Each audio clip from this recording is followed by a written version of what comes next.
are you? An idiot sandwich. Idiot sandwich what? An idiot sandwich, Chef Gran.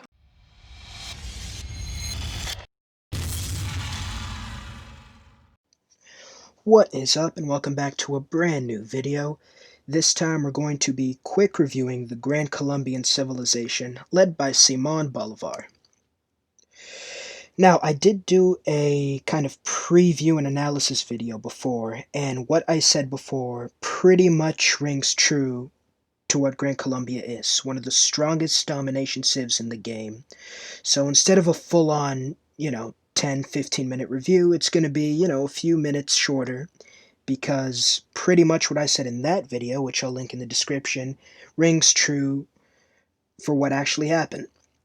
Now, their Civ unique ability with the Ejercito Patriota, I'm not even going to try to say that. Their unique ability is they get +1 movement bonus to every single unit, civilian, settler, boat, military, and promoting a unit does not end the unit's turn.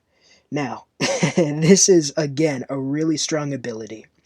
The movement speed helps with exploration, it makes getting a scout worth it, it gives builders extra movement speed, settlers extra movement speed. Your units are just going to be blitzkrieging into the enemy civilization. And the other part of this ability, promoting a unit does not end that unit's turn. Now this is extremely useful, because instead of having to choose between promoting and attacking, you can do both.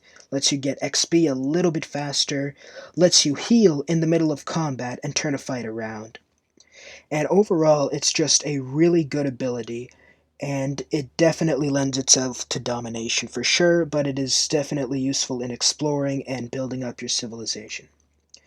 Their later ability is Campana Admirable. Gives them a Comandante General when entering a new era. Now, these generals are absolutely incredible, and they stack with, actual great generals.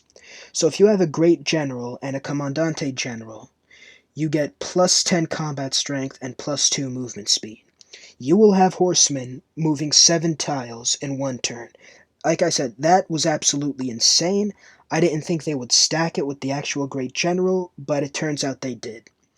Guarantee you that's going to be patched or updated in the coming patch, but use it while you can. It is definitely one of the best abilities in the game. Comandante General is a general with unique abilities. It has +5 combat strength and +1 movement speed passive bonus to every adjacent military unit, which, is pretty much a great general with better retire abilities, like giving all cavalry units +4 strength, letting all your units that move this turn get all their movement points back, allowing them to move and attack again. And overall, Comandante General is probably the best great person in the entire game. I think it might be one of the only unique great people in the entire game, but it still is one of the best.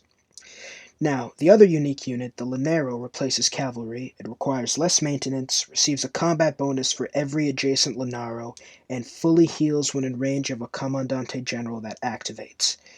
So pretty much what it means is they're cheaper, they're stronger, and with your 4 or 5 Comandante Generals you've saved up, they will get to heal whenever you want, pretty much. Just pop a Comandante General, you'll still have others for the passive bonus, and all your units just heal, just like that.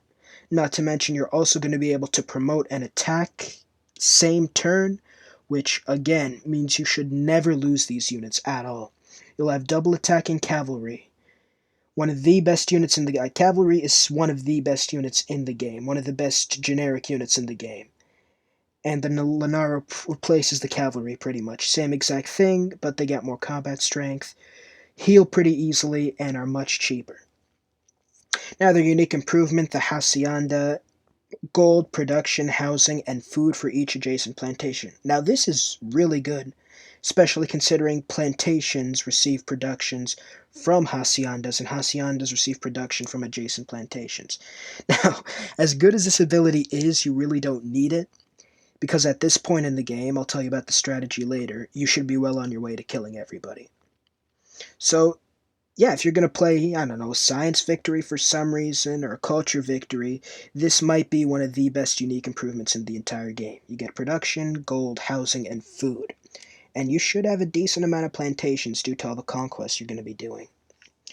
Now, the strategy for Simon Bolivar is what I like to do is I like to go bronze working into riding into the one that gives you horsemen. I think that's called horseback riding, yes.